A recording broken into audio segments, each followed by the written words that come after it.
Hello friends, मेरा नाम गुरप्रीत है और आपका हमारे इस channel the centre of healing में बहुत बहुत स्वागत है। आज जिस टॉपिक पे हम बात करने वाले हैं वो बहुत कॉमन टॉपिक है और इन दिनों में खासकर बहुत ज़्यादा चर्चा में है। वो है एग्ज़ाम्स का डर। आफ्टर ऑल, बच्चों को एग्ज़ाम्स का डर क्यों लगता है? ऐसा क्यों? देखिए, ये हमें समझना होगा कि एग्ज़ाम्स का डर हमें इसलिए लगता है क्योंकि हम ये मानते हैं कि जो कुछ भी हमने सीखा है कहीं हम उसे खो ना दें। पर ऐसा क्यों?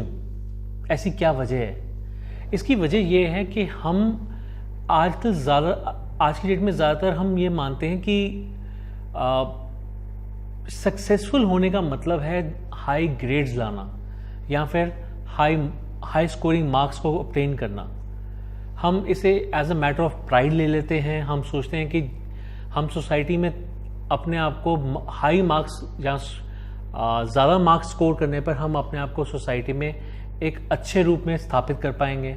हम ये मान लेते हैं कि जब दो बच्चों का कंपैरिजन होता है तो मैं अपने आप को दूसरे बच्चे से कंपैरिजन में नीचे नहीं देखना चाहता।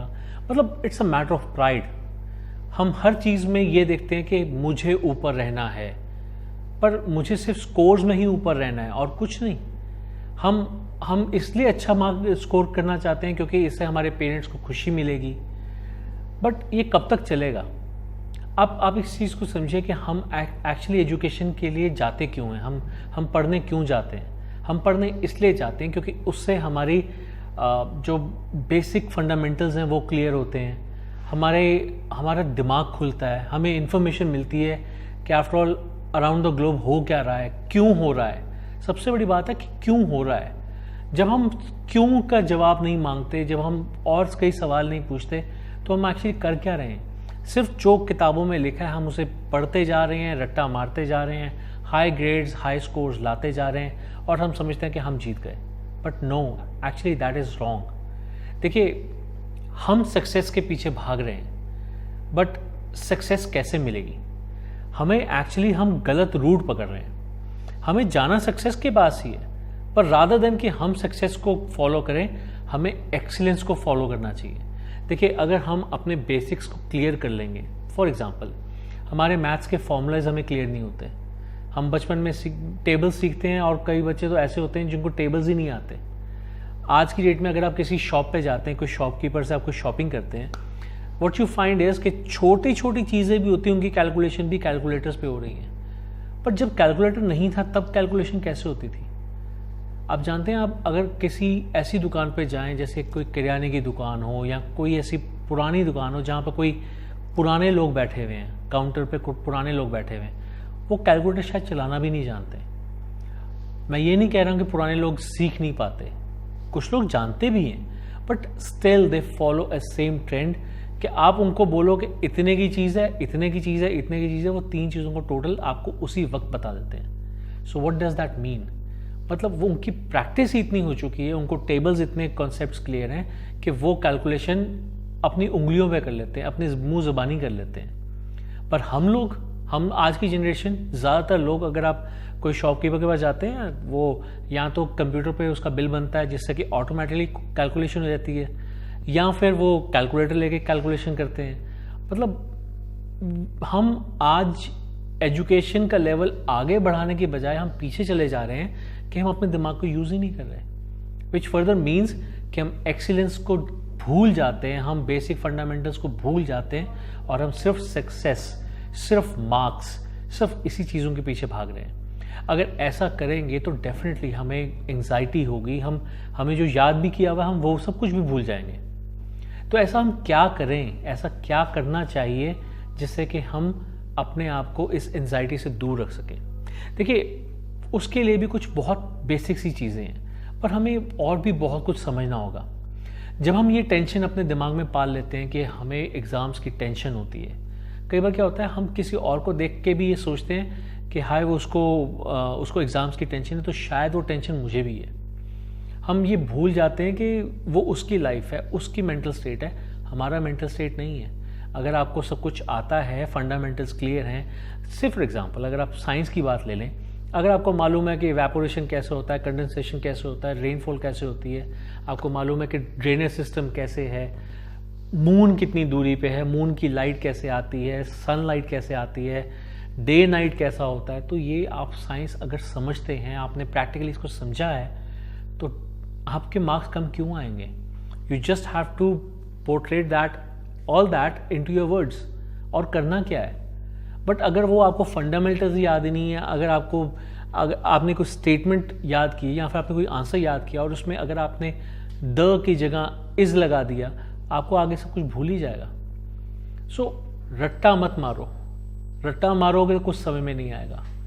मैं बहुत सिंपल लैंग्वेज में समझाना चाहता हूँ, क्योंकि मैं जानता हूँ ये वीडियो बच्चों के लिए बहुत ज़रूरी है। रट्टा लगाने की बजाय आप कॉन्सेप्ट को समझो, अपनी लैंग्वेज को इतना सुधारो कि आप चीज़ों को समझो और उसको अपनी लैंग्वेज में लिख सको। देखिए, टीचर्स जो आपको लिखवाते हैं, जो आपको बुक्स में पढ़ने को मिलता है, वो सब कुछ एक ऐसा सेट फॉर्मेट है जिससे कि हर कोई समझ सके। पर इसका मतलब ये नहीं है कि जब आप अपनी लैंग्वेज में लिखेंगे तो दूसरों को समझ में नहीं आएगा। थोड़ी ग्रामेटिकल मिस्टेक्स हो सकती हैं, but still what's the harm? अगर आप ग्रामेटिकल मिस्टेक आज करेंगे, कल करेंगे, परसों करेंगे, तो फिर 4-5 दिनों के बाद वो नहीं करेंगे, या आने वाले टाइम में वो नहीं करेंगे। इससे आपकी चीज़ें क्लियर होंगी, आपके कॉन्सेप्ट्स दूसरों तक पहुंच पाएंगे, आपकी जितनी भी इंफॉर्मेशन है वो दूसरों को आपकी लैंग्वेज में जाएगी, और उससे दो काम होंगे। आपके कॉन्सेप्ट्स क्लियर होंगे जो दूसरों तक दूसरे समझ पा रहे हैं, प्लस आपकी लैंग्वेज कितनी क्लियर होगी। अगर ये दो चीज़ें आपको आती हैं, आपको समझ में आती हैं, तो फिर आपको एग्ज़ाम्स का डर क्यों होगा? देखिए, हम बेफजूल की टेंशन को अपने दिमाग में रखकर डिप्रेशन की तरफ चले जा रहे हैं। यू नो व्हाट, डिप्रेशन से होता क्या है? आपने मूवीज़ देखी होंगी कुछ, कई मूवीज़ में दिखाते हैं कि जो बच्चे हाई स्कोर्स के लिए जाते हैं, वो जब उसको स्कोर नहीं कर पाते, जब वो एक सेट पैरामीटर को क्रॉस नहीं कर पाते हैं, तो वो सुसाइड तक अटेम्प्ट कर लेते हैं। बहुत रिसेंटली एक मूवी आई थी छिछोरे, जिसमें कि यही कॉन्सेप्ट डाला गया है। So what does that mean कि आपको सक्सेस की बजाय आपको एक्सीलेंस की तरफ भागना है। आप एक्सीलेंस का पीछा करो, सक्सेस आपको झक मार के मिलेगी। ये वर्ड 3 इडियट्स मूवी में बोले गए हैं। देखिए, मूवीज़ भी रियलिटी बेस्ड ही होती हैं, उनमें कुछ चीज़ें ऐसी होती हैं जो रियलिटी बेस्ड ही होती हैं। So we have to take positives out of it. आप आज की डेट में अगर टेंशन फ्री होना चाहते हैं, तो आई वुड से सबसे ज़रूरी चीज़ जो है, कुछ नॉर्मल चीज़ें मैं आपको बोलने वाला हूँ, आप फैमिली के साथ टाइम स्पेंड कीजिए। देखिए, आज के डेली लाइफ में होता क्या है, जो बच्चे हैं, जो स्टूडेंट्स हैं, वो उनकी लाइफ क्या रह गई है? सुबह उठना, रेडी होना, कॉलेज जाना, कॉलेज से आए, कोचिंग क्लास के लिए चले गए, फिर आए, फिर दूसरी कोचिंग क्लास के लिए चले गए, फिर आए, फिर उसके बाद कोई टैबलेट में कोई सेशंस हैं वो अटेंड किए। मतलब सारा दिन सिर्फ पढ़ाई पढ़ाई पढ़ाई और पढ़ाई।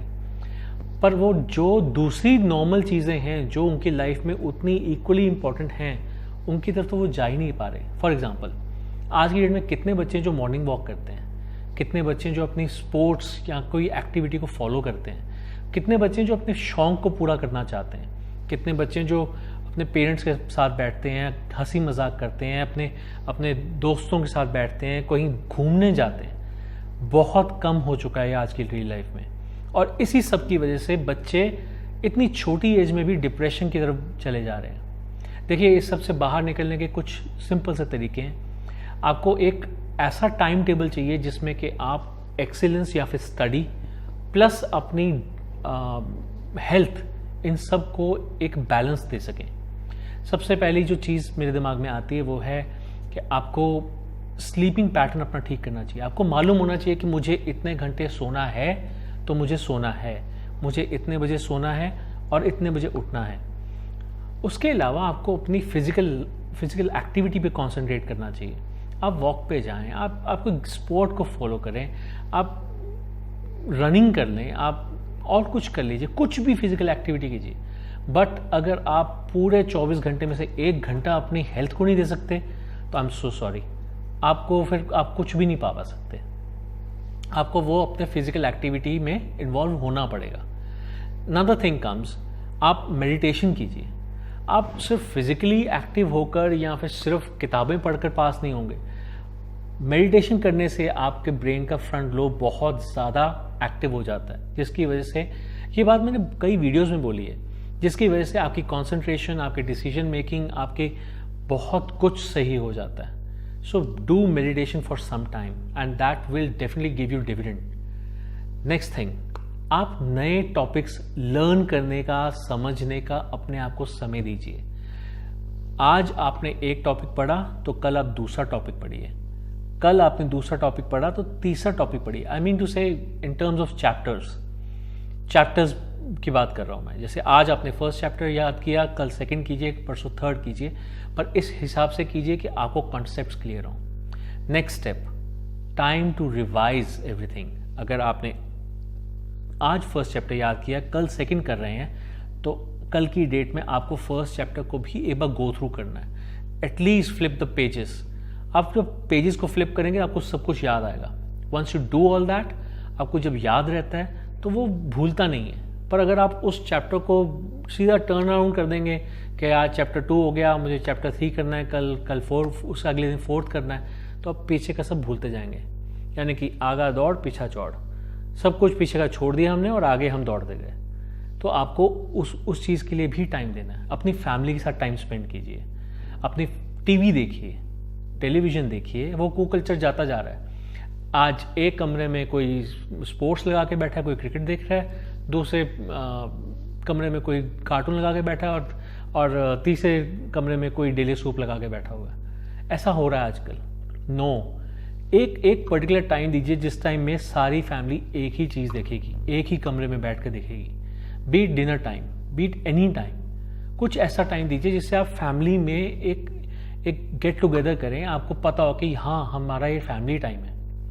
So all this is required. आप प्लीज़ इन चीज़ों को फॉलो कीजिए, आप इन सबको समझिए, इन सबको अपनी लाइफ में इन्वॉल्व कीजिए. I can bet in it कि आपको टेंशन, आपको एंजाइटी, आपको डिप्रेशन कुछ नहीं होगा. आपकी लाइफ बिल्कुल स्मूथ चलेगी. आप चीज़ों को, कॉन्सेप्ट्स को समझिए, एक्सीलेंस की तरफ भागिए. सक्सेस अपने आप आपके पास आएगी, अपने आप आपके स्कोर्स अच्छे होंगे. देखिए, अगर आपको कॉन्सेप्ट्स क्लियर हैं तो आपके स्कोर्स कम क्यों होंगे? अगर आपके स्कोर्स अच्छे हो गए एक्सीलेंस की वजह से, तो आपको कॉलेज में एडमिशन भी अच्छा मिलेगा. अगर आपको अच्छे कॉलेज में एडमिशन मिल गया और वहाँ पे भी आपके कॉन्सेप्ट्स क्लियर हैं, आपको चीज़ें अच्छी समझ में आ रही हैं, तो आपकी प्लेसमेंट भी अच्छी जगह पे होगी. तो बात को समझिए. सिर्फ स्कोर करने की बजाय अगर एक्सीलेंस की तरफ भागते हैं तो डेफिनेटली आपकी सारी लाइफ बहुत स्मूथ जाएगी. आपकी प्रमोशंस, आपकी हर तरह की जो अपलिफ्टमेंट है वो बहुत अच्छे से होगी. सो आई होप कि आपको मेरा वीडियो अच्छा लगा हो, आप इसको फॉलो करें. अगर आपके इस वीडियो को लेकर या कोई भी और सुझाव हैं, कोई सवाल हैं, आप हमारे गिवन नंबर से हमें कांटेक्ट कर सकते हैं. हम पूरी उम्मीद करते हैं कि आपको ये वीडियो पसंद आया होगा और कोशिश करेंगे कि आपके सभी सुझावों को अमल में लाएं, आपके सारे सवालों के जवाब दें. So with that I come to the closure of this video. Thank you very much for going through my video. Stay happy, stay blessed. Have a nice day. Goodbye.